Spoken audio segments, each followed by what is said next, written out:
Hi everyone, and welcome to MentorHealth's live webinar on YouTube video best practices and compliance for healthcare organizations. My name is Liz and I'm going to be your host today. On behalf of the MentorHealth team, I would like to thank you for being part of this event. Today's webinar will be presented by Janet Kennedy. Janet is a 25-year interactive marketing professional.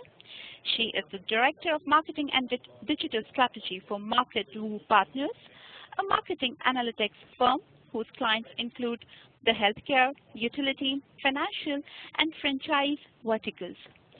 She is the past president of the Triangle Interactive Marketing Association and on the board of numerous nonprofits and trade associations.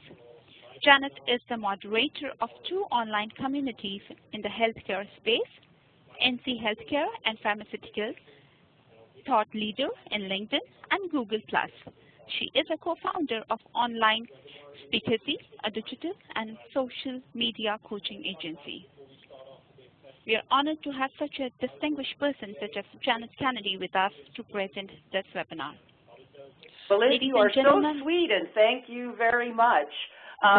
It is such a pleasure to be here with you today. I love social media and healthcare, so much so that I recently started a podcast to get social health.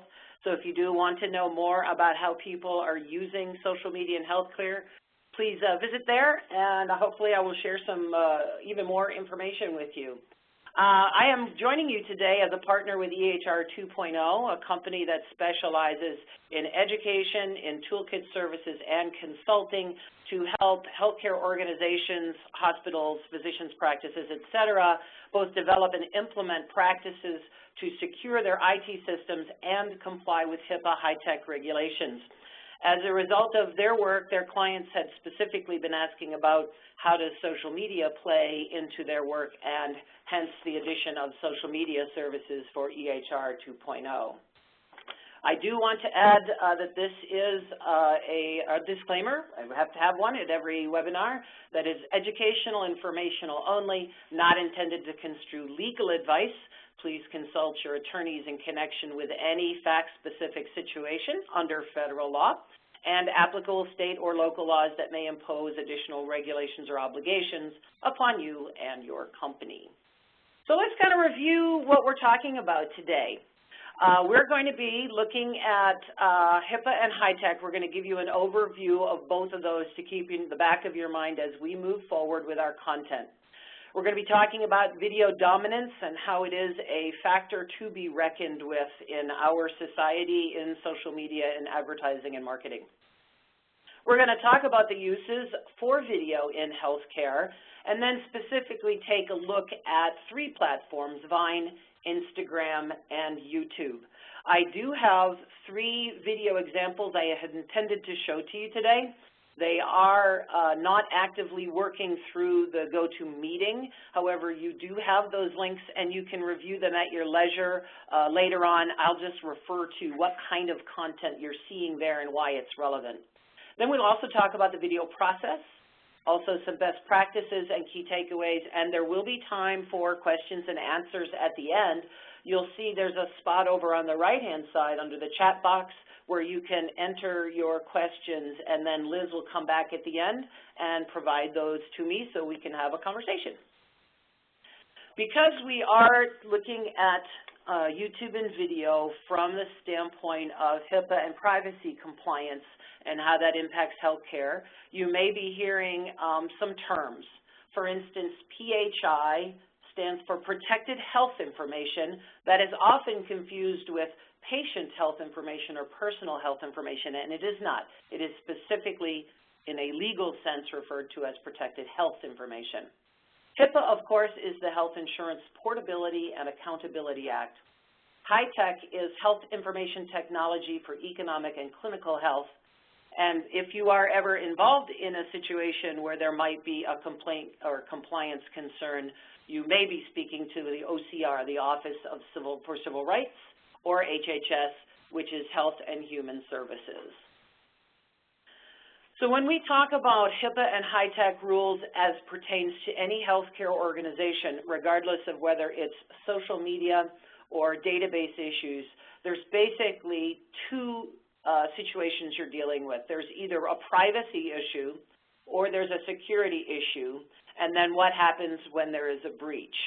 So when we talk about the privacy rule, what that is it establishes national standards that protect an individual's medical records, also their other personal health information, and that rule applies to health plans, healthcare clearinghouses, and healthcare providers that conduct certain healthcare transactions electronically. The rule requires appropriate standards to protect the privacy of personal health information. It sets limits and conditions on the uses and the disclosures that may be made of such information without patient authorization, which is the key that impacts social media more than anything else. The rule also gives patients rights over their own health information, including rights to examine and obtain a copy of their health records and to request corrections. When we talk about HIPAA security, what we're talking about is a rule that established national standards to protect individuals' electronic personal health information, and that is created, received, used, or maintained by a covered entity.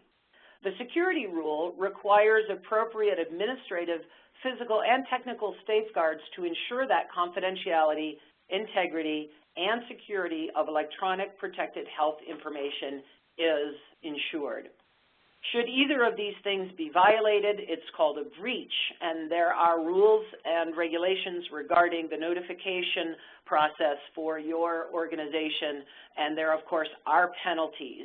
We haven't seen a lot of, or really any financial penalties levied by these federal organizations regarding social media, but what we have seen is a great deal of personal and professional actions being taken by healthcare systems themselves, either being proactive about being concerned about a HIPAA breach or that they feel that a professional standard was not met that resulted in an individual sanctioning or termination. So that's a real key to be aware for that. So just to clarify the two categories of information, when you look at protected health information, on the one hand, or on the blue side as you look at it, that's the patient identifiable information, PII, and that refers to basically all their demographic information and anything that could identify who specifically an individual is. On the right-hand side, in the green block, what we're talking about is their health data. It's their medical records, their claims, their payments, and anything regarding their health information. And it's when those two things collide that you run into a problem. When your individual identification, it becomes tied to your health data in a public setting. So let's take a look at some video statistics. According to Cisco, by the end of this year, 90% of web traffic is going to be video-based.